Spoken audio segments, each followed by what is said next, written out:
So baby girl is here. She is healthy and beautiful and strong. We are home. Here's just a little glimpse into how the day went and how everything played out and our birth story and like little vlog. So we hope you guys enjoy. Oh, it is about 9 o'clock in the morning and my water broke 1 hour ago. I am not having contractions yet, so we will see if they start to pick up. But I wasn't sure, for those of you who don't know, I wasn't sure if my water broke. And I was like, maybe, maybe not, because it was just like a little trickle. It wasn't like the huge gush. But then I took my dog for a walk and I came back, and this might be TMI, but this is so you know, my underwear was soaking wet, like if I dumped it in a bucket of water. So I did the little lie down test that they tell you to lay on your side for like 30 minutes and then stand up, and if water comes out, it's most likely your water breaking. And sure enough, I laid down for 30 minutes, stood up, and the floodgates kept coming. So baby's coming, whether we're ready or not, in the next 24 to 48 hours, who knows. But we are so excited to meet you, baby girl. And yeah, I will keep you guys posted. I will be home for a while, waiting for Vlad to come. He's in a meeting. And yeah, I'll finish packing and we'll see if we get some contractions. And then it's time to go to the hospital. So, okay. I need to go eat something while I'm still able to eat. I love y'all, and I'll see you guys and keep you updated. We just got to the hospital. It's time to have a baby. I'm so excited and nervous, and I just want everything to go smoothly and well. What about you? I'm very excited. I feel like lost completely. My head is like just like spinning. It's because also like I drove like 3 hours from my work back to Dallas. Yeah, I'm just like so excited like to meet her, and then hopefully everything is gonna go nice and smooth. Praying, and yeah, soon it's gonna be family of 4. Yeah, so we're praying that everything goes well, and we're gonna go check in. All right, we made it to our room. Hopefully we'll meet her pretty soon in a couple of hours. Let's see how it goes. I had a PROM, which is premature rupture of membrane, so my water broke and I never had contractions. And we got to kind of the point where nothing was happening, so I am on a low dose of PIT, and hopefully we don't have to go very high, but it's been several hours, actually almost a whole day, with nothing happening, unfortunately. So, but we're staying positive and we're moving around while we can, because I've been sitting down for a while filling out some paperwork. So we're gonna walk the halls and hopefully things will get moving a little bit so we can meet baby girl so soon. Excited, terrified, nervous, all the feels.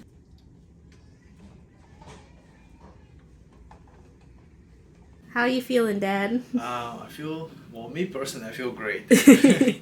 My job is pretty easy, just to be a coach. That's a big job, though. It is. I probably like feel a little bit nervous, but I know I'm gonna be able to handle it pretty easy. Maybe not easy, but I'm very capable of it. Very excited. All right, so we got at the hospital around 2 p.m. and it's been how many hours? 3.5. 3.5 hours so far. We're doing good. I mean, I'm doing great. And what about you? Doing good, staying positive, on my Pitocin, having some contractions and trying to move around. We went for laps in the hallway, and yeah, just trying to stay positive and remember like that this is all for something so incredible. So the pain is a good thing, right? So, and Vlad is being an amazing coach. I'm doing my best over here.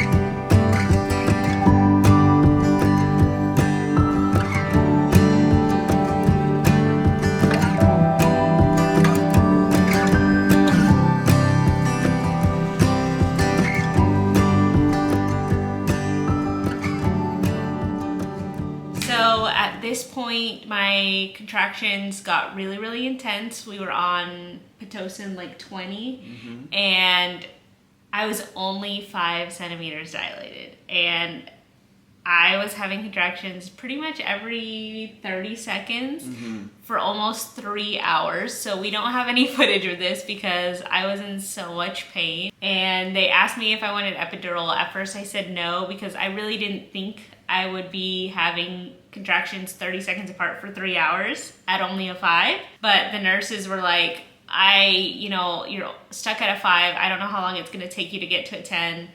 And I was like screaming, like bloody murder, like screaming so loud.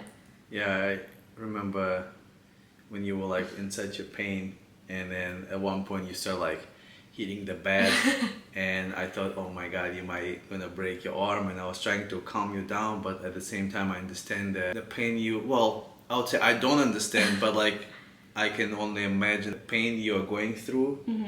And I didn't want to make a call for the epidural because I knew that we want to go natural, and I was trying to wait as much as I can for us to make a call, but at the same time I knew we might gonna do that, and no matter what, I'm like so proud of you. I know that you didn't want to do epidural, you want to go natural, but I think it's okay. Everyone has a different story, and either you choose epidural or you go natural birth or you do a birth at home. Everything is beautiful. It depends on the body. Everybody is different.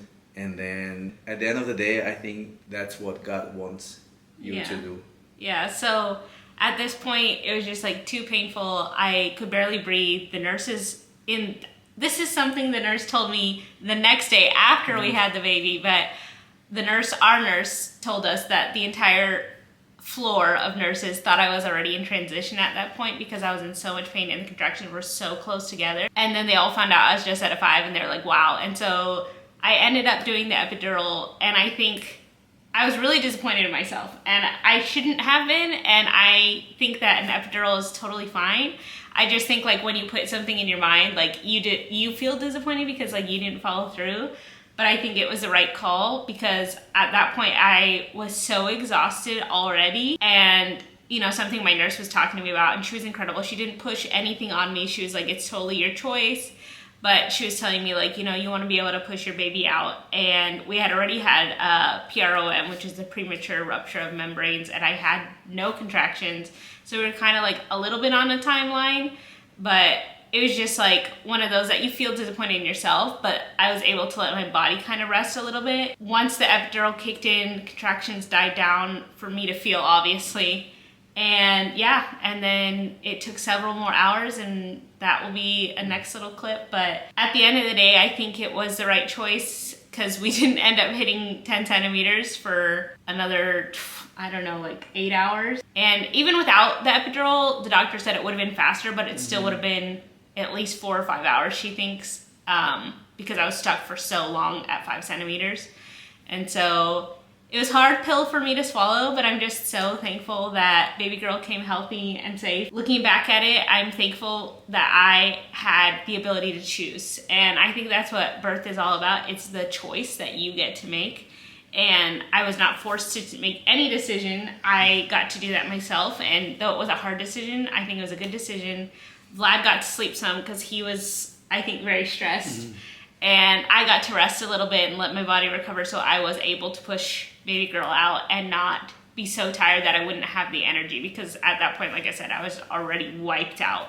And it had been about 12 hours at that point of labor, but I still had another 12 hours to come. So yeah, I think it was a good choice, and we'll let you finish the rest of the video, but we just wanted to fill in the gaps and why I was so calm the next time you saw me. So at the end of the day, the goal was for you to be healthy and our baby girl to be healthy. Yep.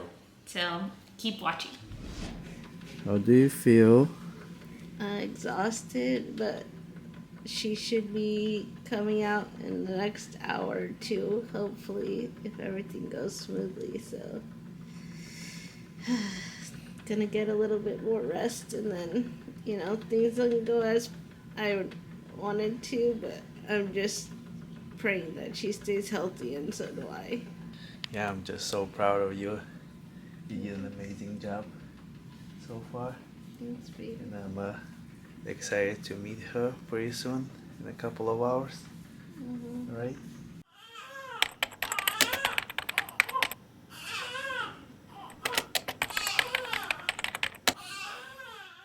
Alright guys, it's been 11 hours since she was born. How do you feel? I'm super exhausted, but feeling super blessed and super thankful for our sweet little bundle of joy. We're so lucky to have her. She's just beautiful and perfect in every way, and I know every person says that about their child, but she is. She is. And she's tiny but super mighty, and she's got a pack of lungs on her. Well, she's doing really good today. She has been sleeping a lot. She ate a couple of times. We pooped twice. So I got a lot of experience already. Lots of diaper changes Yes. for Dad already. So, I'm very excited for our future. yep, she gets her first bath later today, and then we're gonna call it a night because Mama needs sleep. Yes. So, Alright, someone is sleeping. And we are eating lunch. We have kolaches. And we have a... Leftover sandwich. The Godfather. So good. So good. This is my craving all pregnancy, and it did not disappoint. So if you live in Dallas, go to Enzo's Deli. It's like an Italian deli. The sandwiches are massive. Look at this. It even smells amazing. And it's a day old and it tastes just as good. So we're enjoying our meal and a little bit of quiet time, and soon it'll be time for her to eat her lunch. So, but it's been so great, and it's been really hard. Man, parenthood in the last 24 hours has been rough, but wouldn't change it for the world. So yeah, the last 25 hours was pretty crazy. Something new for us. The night was, I would say, interesting. She was sleeping, then she woke up, she started crying. Then she went back to sleep. We got some sleep as well. So we're gonna, keep moving forward. Let's see how day 2 is gonna be. Alright, so we just got dinner at the hospital. What did we get? So our hospital gives us a steak and lobster dinner, or there's a vegetarian option, but we got the steak, lobster, mashed potatoes, and broccolini. And then on the other side we also have cake for dessert, which is super nice. It's like a little celebratory meal. And I eat a lot of hospital food, and I'm usually not a fan, but I will admit this does not taste like hospital food, and I am shocked. So it is very delicious. And Harper is sleeping. She's being such a sweet little angel right now. She ate, she got her diaper changed, and she's just chilling. So we're just so thankful for this little moment, and we'll be going home tomorrow. Alright, today is the day. We are leaving the hospital in a couple of minutes. Today is her second day? No. It's third day technically. Okay, Day it's three, the third yeah. day. We love her so much, and we're just excited to go home and spend time in our house and, Introduce her to her big brother, Dookie. And yeah, we just feel so blessed and thankful that even though labor was not what I expected, I am thankful that Vlad was there with me and he supported me, and God was always in control and he knew exactly what I needed when I needed it. And we're in love with her, and we can't wait to see her little personality grow and change. And it's the start of something new. We're going home, and we have no clue what we're doing, but we'll figure it out together. And we hope that she grows up to be strong and courageous and love Jesus, and we hope we can teach her all the right things. And yeah, you're doing a great job so far as a thanks, mom. me too. We love her, and we hope that this little vlog just gave you a little sneak peek. It doesn't show everything, obviously, but we're just glad we have this little memory to look back on one day. It's definitely a memory. The best day in our life. And we love y'all, and even more, we love you, baby girl. Bye. Bye.